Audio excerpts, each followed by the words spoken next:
Hello, and welcome back to the Grindhouse Gutter, where the entire theme of this series is we let the Professor Smoke choose a movie that would have played in the grindhouses back in the day, the drive-ins. So I guess we kind of go mostly in the 60s and 70s, right? It's kind of what the focus is on Mhm. here. We'll let him give two separate ratings. We'll explain that a little deeper later on, but We're gonna take a little break from horror since we had last few, I think, be horror movies. Which is to be understandable since we were in the summer of Sasquatch, I believe, right? We came yeah, out of that though, uh, and I wanted to get back to an action movie. Also, to do it's an Italian film and a specific subgenre of Italian cinema. It's 1970s Città Violenta or Violent City in its English translation. But it was probably more well known back in the Grindhouse days as The Family.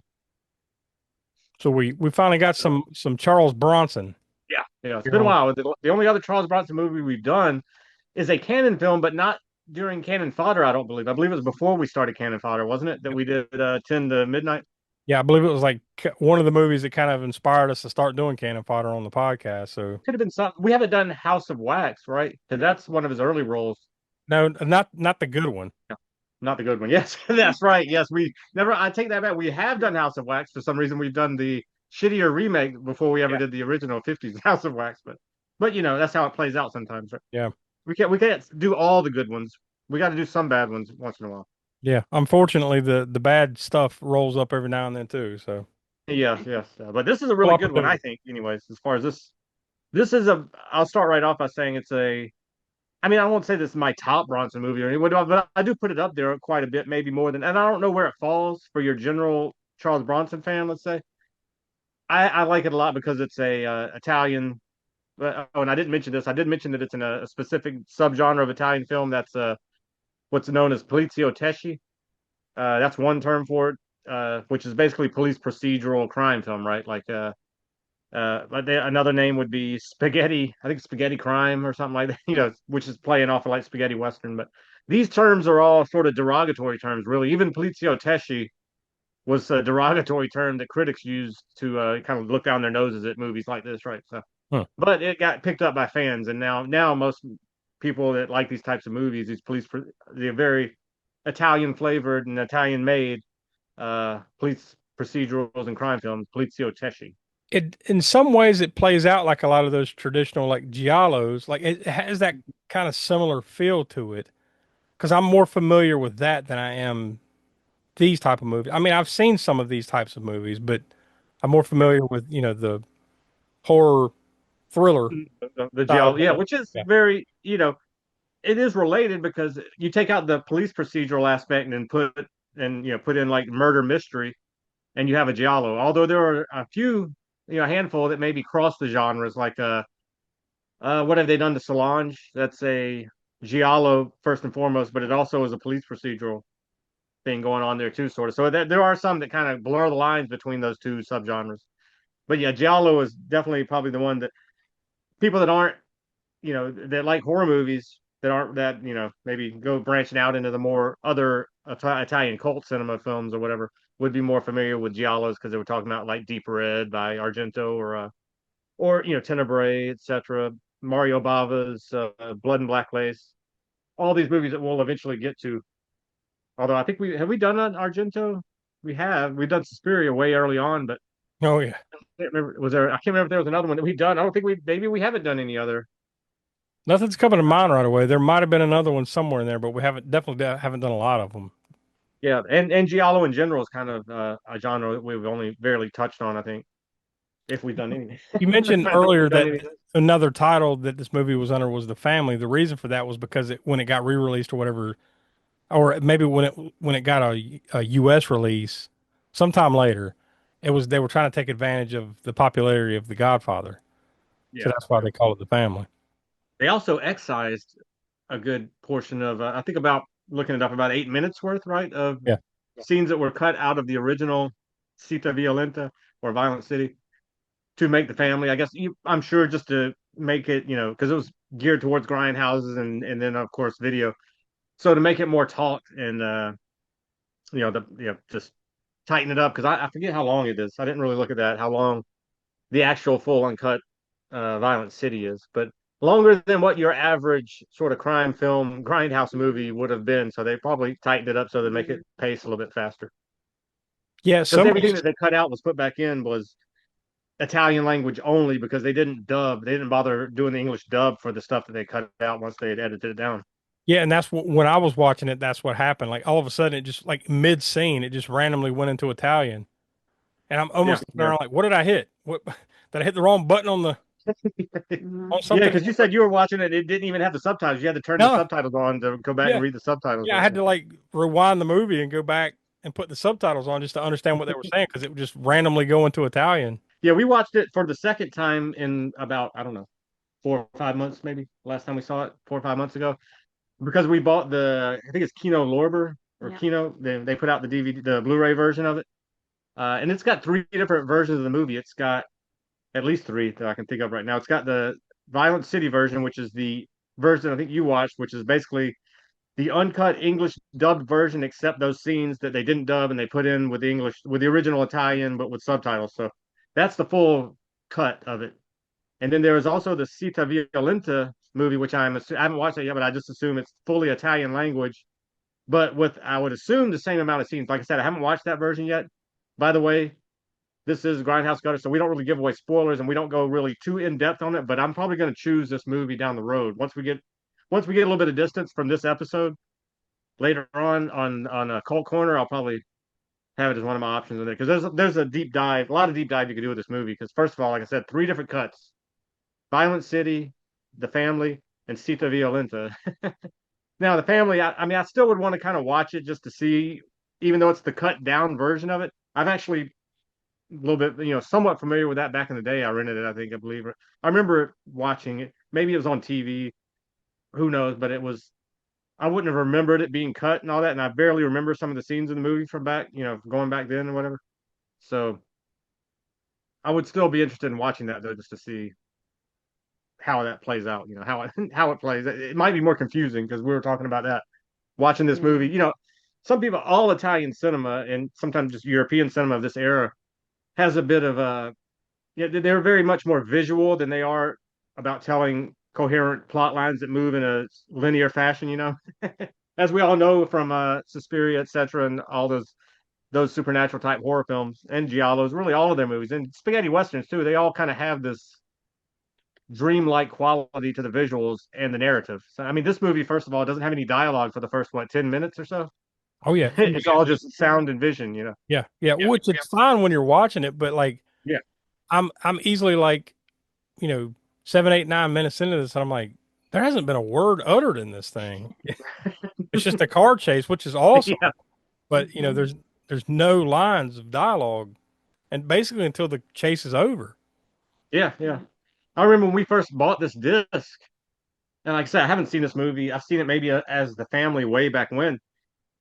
But when we first bought the disc and put it in, I wasn't even sure we were what if it was going to be in English language or not. Yeah, We had to wait yeah, 8 or 9, 10 minutes before. I was like, well, somebody will say something here shortly, and we'll be able to figure. And it was like, yeah, like you said, 8 or 9 minutes later, you're like, damn it, did somebody get these to talk so I can figure out if I'm watching the dubbed version or the subtitle version or what? yeah. And also, we haven't even mentioned fully yet that this has Charles Bronson in it. It's got his Yes. wife Jill Ireland in it, Hmm. and all, a big role, although it, on screen kind of small roles. Telly Savalas. It was, these are some pretty big names at the time. Now, Yeah, Grant yeah. Bronson, I think he's just now kind of breaking out. Like I think for the most part, he'd been a character actor and on television and stuff. This is Yeah. around that time where he's finally starting to, Yeah, sort of become a in leading man. movies where he was with other actors and stuff yeah, he's starting to finally get his like leading man role Yeah. type stuff coming. So this may This is not be well the before first one, years but this, before Death Wish. yeah, this might not be the first one, but this is one of the early ones. Yeah. He's the lead kind of thing. So, but And my point also, we is should, that you got all those people in it. It's quality, just based on yeah, that, yeah, it's quality because they're in it. yeah. And then you got the bonus of, well, for some people, I mean, for me, it's bonus of it being an Italian-made film, which has all those things that come with that, like the distinctly Italian cinematography style, right? Soundtrack by Ennio Morricone. Uh, it's directed by Yeah. Sergio Sollima, who, as a lot of these Italian cult film directors did, it started out on various different genres, but they would usually move through them. I think Sollima started out with like spy films, which was Europsy. I think there was a name Europsy is a subgenre of Italian spy films. You know, think James Bond sort of rip-offs or whatever. And then I think he moved to spaghetti westerns and then to crime films. He even had at least one giallo under his belt. I think it's called The Devil in the Brain or something like that. I've never seen that one, but it looked interesting. Might have to check that one out somewhere down the road and put it on Grindhouse or whatever. But yeah, he's got interesting filmography. Only 19 films total that he directed. You get lots of cool chase scenes in this movie. Um, a fair amount of violence. I mean, it's not like a bloody, Yeah. gory type of thing, but Hmm. for an action It's flick got type yeah of violence. crime mafia type violence like Yeah, that. multiple hits, Yes, yeah. stuff like that, and Awesome car chases and things of that, and even a race that like takes place. What I didn't really was it Le Mans or no? I forget. It's that type of something like that, like a Formula uh One type of. yeah Formula One type racing in Louisiana and interesting locations. I was going to mention. Speaking of Italian and Louisiana and interesting locations, that bridge, that long bridge that are driving over in New Orleans. I can't remember the Lake Yeah, Pontchartrain. Pontchartrain. Yeah, Uh, I yeah. think that's that one. Yeah, I'm pretty sure I've driven across that. Yeah, I mean, that Lucio Fulci used it in The Beyond. I don't know if you remember that scene where the girl Liza, I think it was on the bridge, standing on the bridge with the dog. I believe she had the dog in the scene, right? Yeah. And with the white eyes or whatever, and it's very, very dreamlike sequence or whatever in The Beyond. But that scene was shot on that Lake Pontchartrain bridge. It's not called bridge; it's another name in there. Whatever it is, over Lake Yeah, Pontchartrain, like 24-mile long bridge. I think it's the a longest long bridge over a miles waterway like that in America. causeway. Causeway, that's it. Yeah, Yeah, Lake Pontchartrain Causeway. yeah, yeah. I mean, like we don't give spoilers, like you said, so we can't give away the ending. But I will say the ending is awesome in this Yes, movie. indeed, it is. It is. Yeah. It again, it definitely exemplifies that Italian or European style Yeah, of cinematography of just putting together a scene in that it's a the way that it pretty is. good payoff for the whole film. Yeah, You know, I'll it leave it just is. there. It's It's good one of those stuff. sequences like when you think of like a this sequence by Hitchcock or this sequence by so and so. When you think of this movie, if you've ever seen, once you see it, that sequence won't leave your head. Yeah. I Yeah. mean, you will always equate that scene with this movie or whatever. Yeah, a few years from now, when I think about this movie, I'll think of Bronson and I'll think of the car chases and then I'll think of Yeah, that last 10 minutes. it's that sort of iconic of a scene, really. Yeah, it's good stuff. So like I said, what we do here is we let the professor give us Grindhouse gutter rating, which the best way we've always described is what makes it grindhousey. It's a 0 through 10 scale, 10 being the highest, obviously. So that being said, all the elements, put them in a pot and stir it up and see what comes out. And what's your gutter rating? Yeah, this one, and because it is that Italian Poliziotteschi, if which is a style of, in the U.S. grindhouse cinema. Over there, it wouldn't necessarily be grindhouses, but when we're talking about the U.S., when it came from Italy to the U.S., it mainly played in grindhouses. I don't know if it played in regular theaters too, possibly, but so based on that genre, this is one of those top-notch kind of films in that. It's also one of the earlier ones. I mean, you're talking about 1970. It really was that genre didn't really take off and do gangbusters until like the more later 70s.